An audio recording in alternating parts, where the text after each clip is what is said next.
Me voilà arrivé à Albi pour une nouvelle visite de cathédrale, la cathédrale Sainte-Cécile, certainement la plus impressionnante de notre aventure ici, dans le sud-ouest. C'est une grosse cathédrale forteresse due à son histoire. Et je suis attendu par l'archevêque et par l'archiprêtre, le Père Paul, qui va me faire la visite et me montrer toutes ces merveilles.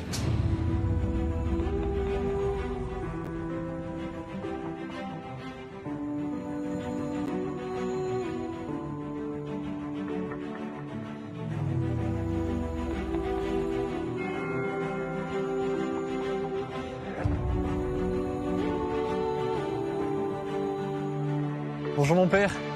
Bonjour Henri, bienvenue à la cathédrale d'Albi. Merci beaucoup. Vous êtes le recteur de la cathédrale? C'est ça. Le Père Paul. Le Père Paul, voilà. Génial. Alors c'est vrai que cette cathédrale est impressionnante.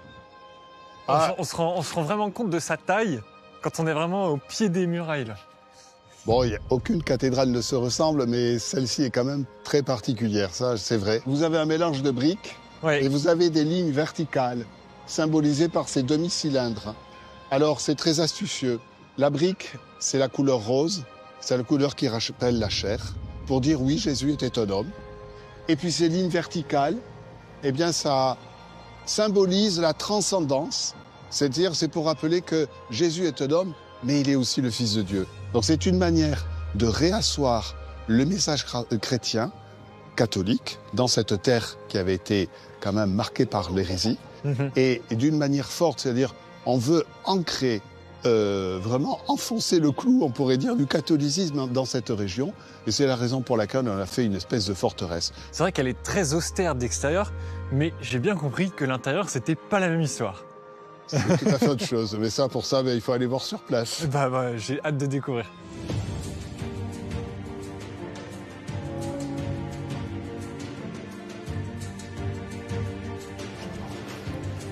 Waouh! Oh, c'est superbe. Je m'attendais pas à un truc comme ça.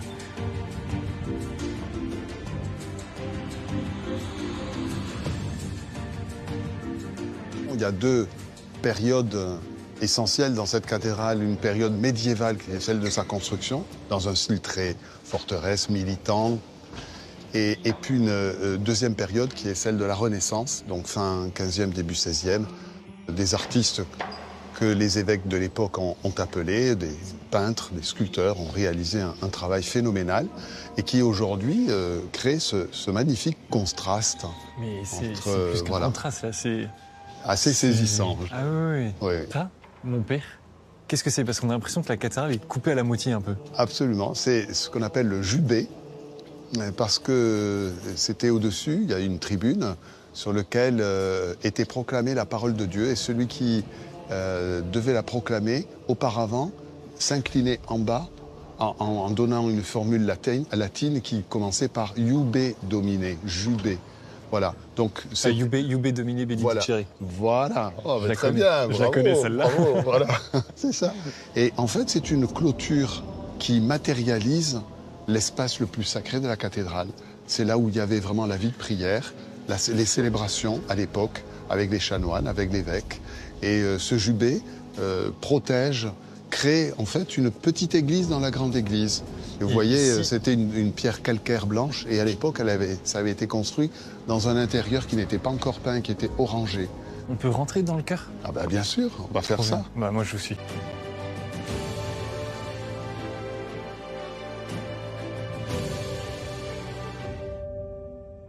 Donc vous êtes dans la partie la plus sacrée de cette cathédrale, hein, puisque c'est ici qu'il y avait tous les offices des chanoines, de l'évêque. Vous avez la cathèdre de l'évêque, son siège historique. Aujourd'hui, j'ai l'occasion unique de rencontrer l'évêque d'Albi, la figure centrale de cette cathédrale chargée d'histoire. Bonjour. Bonjour Ça va? monseigneur. Très bien. Donc vous êtes l'évêque de la cathédrale d'Albi. Exactement, je suis l'évêque depuis 1 mois et demi. Donc ça c'est votre cathédrale Oui. à vous pouvez vous asseoir dessus pour qu'on puisse Voilà. voir. Et donc là vous êtes vraiment l'archevêque du Dieu. D'ailleurs monseigneur, est-ce que vous pouvez me dire qu'est-ce que c'est qu'un évêque dans une cathédrale? La cathédrale, c'est une grande nef. Et le mot nef, d'ailleurs, ça vient du mot navire. Donc c'est un énorme navire qui a comme capitaine l'évêque. Et donc l'évêque est le capitaine du diocèse. Si on prend cette image marine, Oui. voilà. Vous êtes le chef de tous les chrétiens sur un territoire Alors donné. serviteur plutôt que le chef. Serviteur. Oui, Voilà, oui. parce qu'après, il y a les prêtres, il y a les diacres, il y a tous les chrétiens. Donc, en tout cas, c'est plus un rôle de capitaine de bateau, c'est-à-dire de montrer une direction, un cap, et puis de faire que tout l'équipage puisse se permettre de rencontrer Jésus-Christ. Très bien. Mais alors, concrètement, à quoi ça sert un évêque? À diriger, Alors, ça sert à faire l'unité de tous les chrétiens qui sont sur son diocèse. Et donc, pour ça, de pouvoir nommer des prêtres, de pouvoir nommer des laïcs, de pouvoir faire que l'évangile soit annoncé, et puis que l'évêque soit aussi chrétien, si possible. Très bien. Voilà. Et moi, j'aurais une petite dernière question quand même. Qu'est-ce que ça vous fait? Ça fait 1 mois et demi que vous êtes arrivé dans ce diocèse. Qu'est-ce que ça vous fait d'être l'archevêque d'une si belle cathédrale? Pour l'instant, je m'y fais pas. En tout cas, c'est un honneur, c'est une belle mission en tout cas d'être évêque. C'est un service extraordinaire et puis maintenant, la cathédrale m'aide aussi à rentrer dans ma fonction. Parce que la cathédrale existe bien avant moi et elle existera bien après moi. Donc moi, j'entre dans une histoire, dans un bateau, dans une direction, un peu comme quand Jésus faisait traverser le lac avec ses disciples dans la barque. Donc je rentre dans cette histoire. Mon père, Oui, qu'est-ce que c'est ça qui pend au plafond? c'est une lampe de sanctuaire en argent qui a été offerte par les consuls d'Albi. D'accord. À une période où il y avait des maladies, et notamment la peste. Et ils avaient fait un vœu d'offrir une lampe dans le sanctuaire de la cathédrale si Albi était prémuni de ce fléau de la peste.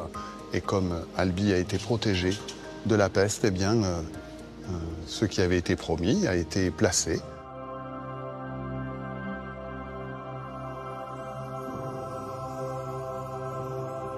Je vois tout autour du chœur beaucoup de statues et je vois les noms, ce sont les 12 apôtres. Exactement, ce sont les 12 apôtres. Et derrière, je ne sais pas si vous l'avez remarqué, il y a d'autres personnages, mais qui sont de l'Ancien Testament. Vous avez 12 prophètes de l'Ancien Testament derrière, et à l'intérieur, 12 apôtres. Et en fait, les personnages sont dos à dos. Et il y a une correspondance entre, vous voyez ces personnages, ils portent entre leurs mains un phylactère, une banderole, Oui. sur lequel on devine qu'il y a des choses qui sont écrites. Et de fait, derrière, le prophète tient un verset biblique qui parle du Messie, du Christ, qu'il ne connaissait pas, bien sûr, il ne faisait que l'annoncer en disant « le Messie fera ceci, le Messie fera cela, il sera comme ci, il sera comme ça ». Et les 12 apôtres qui ont connu le Messie confirment, ratifient Ce que disent les prophètes. Les évêques voulaient que cette cathédrale à l'intérieur offre une catéchèse en 3D. Alors une catéchèse, c'est quoi? C'est raconter c'est-à-dire au fond de redire de manière parlante, à travers en plus l'image, Oui. de redire le message chrétien. Que là, c'est le tout début de l'époque moderne. Et la philosophie dominante, c'était l'humanisme. Et l'humanisme était en train de se scinder en 2 parties. Vous aviez un humanisme qui restait chrétien, et puis vous aviez une branche de l'humanisme qui a voulu se scinder du christianisme et que l'on a appelé ensuite le rationalisme. Nous sommes quelques décennies avant Descartes. Les rationalistes, enfin les proto-rationalistes, prétendaient qu'on ne pouvait croire que ce qui était scientifiquement démontrable. Et ici, on veut dire qu'on peut croire aussi ce qui n'est peut-être pas scientifiquement démontrable, mais qui a quand même une forme de rationalité. Et ces artistes ont essayé de montrer, plus exactement leurs commanditaires, qu'il y a une rationalité à l'intérieur de la révélation biblique. Le but, à travers ces représentations, c'est de montrer qu'il est déraisonnable de ne pas croire en Dieu. Génial.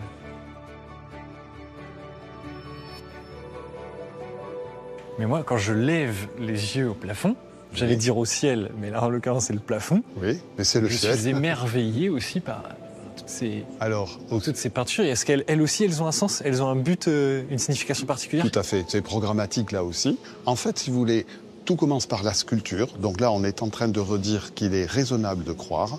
Donc à partir de là, il faut lever les yeux. Et ici, au-dessus de cette lampe en argent, on a qui? Le Christ en majesté. Qu'est-ce que ça veut dire un Christ en majesté? En majesté, alors là, c'est le Christ vraiment ressuscité, glorieux. Et il tient entre ses mains un livre ouvert sur lequel on peut lire « Ego sum lux mundi », « Je suis la lumière du monde ». Maintenant, il faut aller au plafond, à la voûte, et là, se déroule la suite de l'histoire de ce message véhiculé par notre cathédrale et qui va aller jusqu'au grand orgue, là-bas.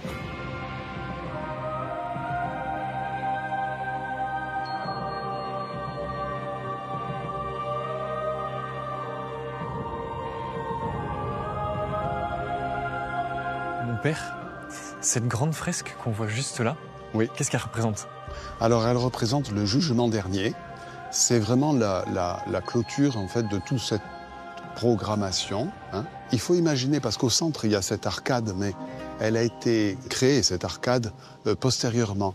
Auparavant... Donc ça a cassé une partie de la Oui, au la centre, fresque. vous aviez le Christ juge, et puis à la droite du Christ juge, donc à notre gauche, vous avez les sauvés, donc la représentation du paradis, et puis à la gauche du Christ, c'est-à-dire à notre droite, vous avez la représentation des damnés, c'est-à-dire de l'enfer. En bas, vous avez en fait les 7 péchés capitaux qui sont entrecoupés par ces bâtonnets verticaux rouges et blancs. Ce qui est très chouette, c'est vraiment la manière dont le paradis et l'enfer sont représentés.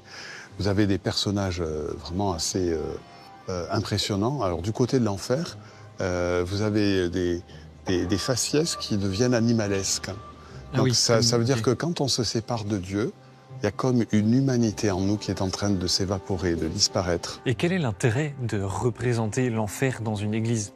Je crois que c'était une manière de rappeler tout simplement que nous aurons des comptes à rendre à la fin de notre vie. Et c'est un appel à une conversion. La cathédrale d'Albi est dédiée à Sainte Cécile, jeune martyre chrétienne. Mais qui était réellement Sainte Cécile et quel est son héritage et son lien avec cette majestueuse cathédrale? Mon père, la cathédrale d'Albi s'appelle Sainte Cécile. Sainte Cécile, il me semble qu'elle est la sainte patronne des musiciens. Tout à fait. C'était d'une Romaine Oui. du IIIe siècle qui est mort martyr. Et la légende dit que au moment où le bourreau s'y reprenait pour lui trancher la tête, eh bien, elle continuait à chanter des cantiques qu'elle entendait d'anges. Et c'est la raison pour laquelle elle est devenue la patronne des musiciens. Est-ce que c'est pour ça qu'à la cathédrale d'Albi, on a cet orgue immense et si beau? Je pense que oui.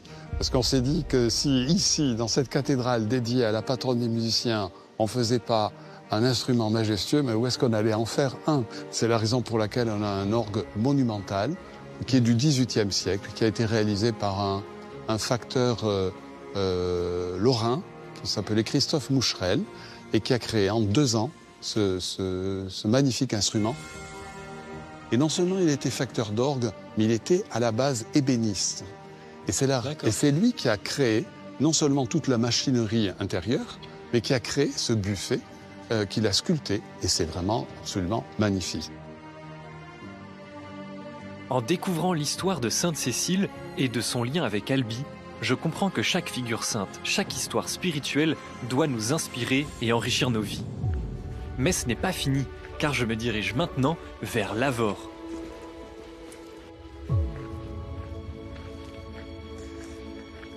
Nouvelle étape de notre périple, nous voilà arrivés à Lavore, dans le Tarn. Et regardez derrière moi, c'est la cathédrale Saint-Alain. Elle est toute en briques, c'est la marque de fabrique de la région ici, entre Albi et Toulouse. Et ce qui est très intéressant avec cette cathédrale, c'est qu'elle a été construite quelques dizaines d'années avant celle d'Albi. C'est en quelque sorte sa grande sœur. L'intérieur est magnifique, j'ai hâte de vous le faire découvrir.